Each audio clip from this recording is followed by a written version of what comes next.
Pain! It hurts! Ugh, my head hurts! The bizarre dreamland, full of whispers, quickly shattered.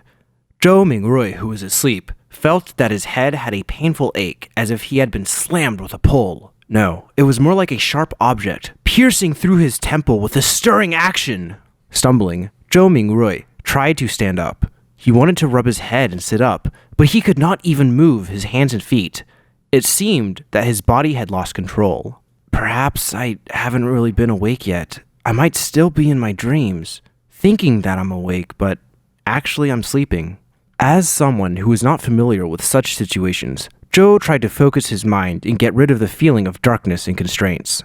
However, as a person who was half asleep, his will was as erratic as smoke. His thoughts were difficult to control and difficult to converge. However hard as he tried to focus his mind, it was in vain. Why do I have such a headache suddenly? And so much pain? Could it be cerebral hemorrhage? Fuck! Will I die prematurely this year? Wake up! Wake up! Hey, it doesn't seem so painful anymore, but in the head, there is something like a blunt knife slowly cutting.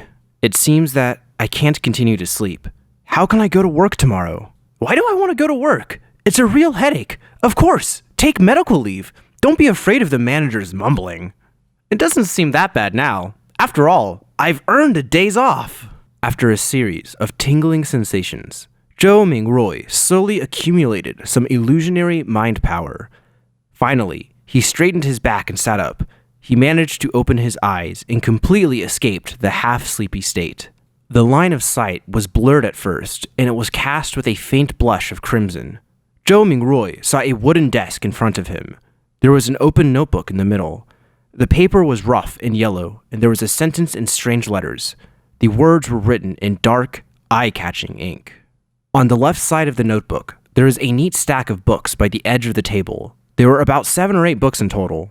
The walls on the right-hand side were inlaid with gray-white pipes, and a wall lamp was connected with the pipes. The lamp had a Western classic style. It was about half the size of an adult's head. The inner layer was of transparent glass, and the outside was surrounded by ferrous metal. Underneath the extinguished wall lamp, a black ink bottle shrouded in light red brilliance, and the embossed surface formed a blurred angel pattern. Before the ink bottle, a round-head, dark-colored pen lay quietly on the right side of the notebook. The tip of the pen shimmered in the dim light, and the cap rested next to a brass revolver. A gun? A revolver? Zhou Mingrui was stunned. The things he saw were so strange and bore no similarity to his own room at all. Amidst the shock, Zhou realized that the desk, notebook, ink bottle, and revolver were all covered with a layer of red gauze. This was because of the light shining through the window. Subconsciously, he lifted his head and moved his gaze upwards by a little.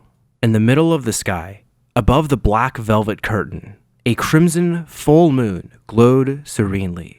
Zhou Mingrui's fear rose inexplicably. He swiftly stood up, but his legs were not completely straightened, and his head was tinged with pain. This caused him to lose his balance momentarily, and he fell uncontrollably. His butt slammed onto the hard wood and landed on the chair's surface. Thump. Fortunately, the impact did not cause any injury. Zhou Mingrui pressed his hands on the table and tried to stand up again. He panicked and observed the environment he was in.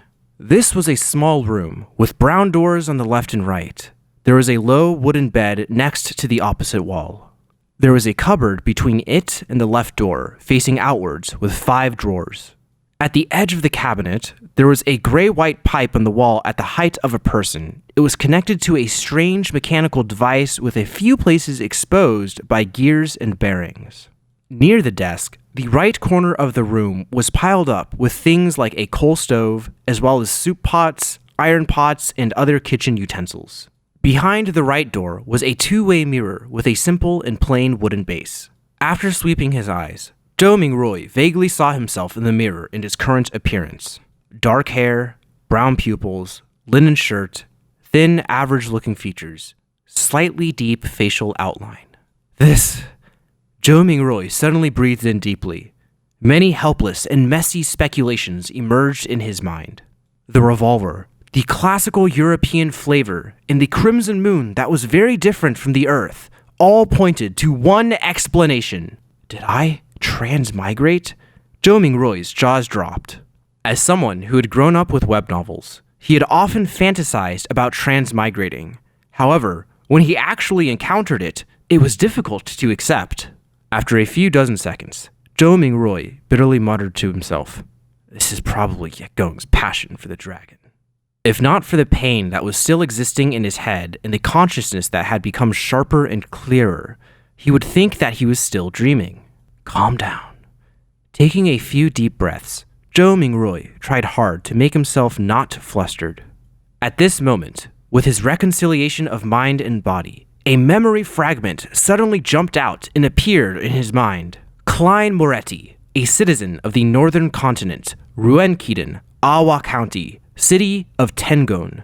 He was also a student who had just graduated from the Department of History at Hoei University.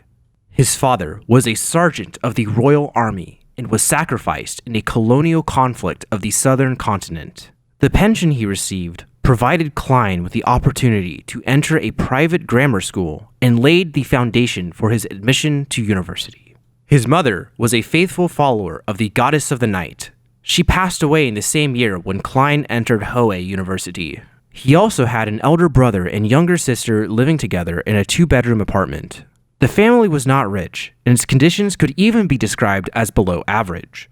At the moment, the expenses were maintained solely by his brother, who was a clerk at an import and export company. As a graduate in history, Klein had mastered the ancient Fusak language, which was known as the origin of the characters of the northern continents, as well as Hellenese, which had often appeared in ancient tombs as it was related to worship and prayer. Hellenese? A thought ran through Zhou Mingrui's mind. He reached out and held down his painfully throbbing temple and shifted his sight back to the notebook on the desk. He realized that the line of text on the yellowed paper had turned from strange to unfamiliar, and from unfamiliar to familiar. Slowly, it became understandable. This was a short sentence written in Hellenese.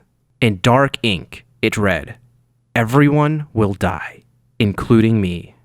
Zhou Mingrui felt an unknown fear rising in his heart. He instinctively leaned back as if he was trying to widen the distance between him and the book.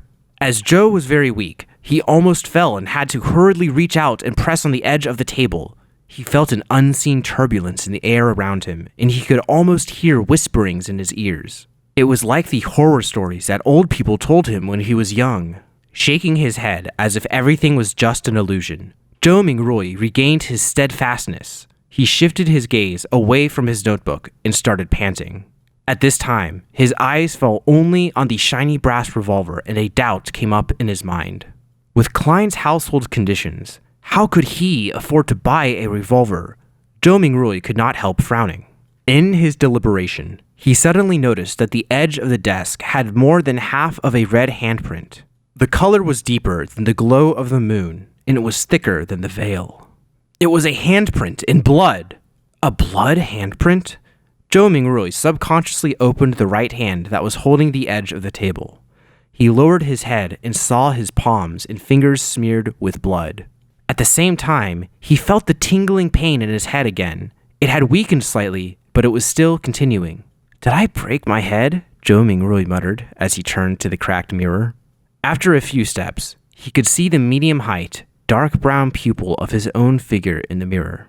"So this is me now, Klein Moretti." Zhou Mingrui paused because the light in the middle of the night was not enough for him to see clearly. Thus, he continued to move forward until he was only one step away from the mirror. With a veil-like blush of the moonlight, he tilted his head and looked at the reflection on his forehead. The mirror clearly reflected an ugly wound entrenched around his temple.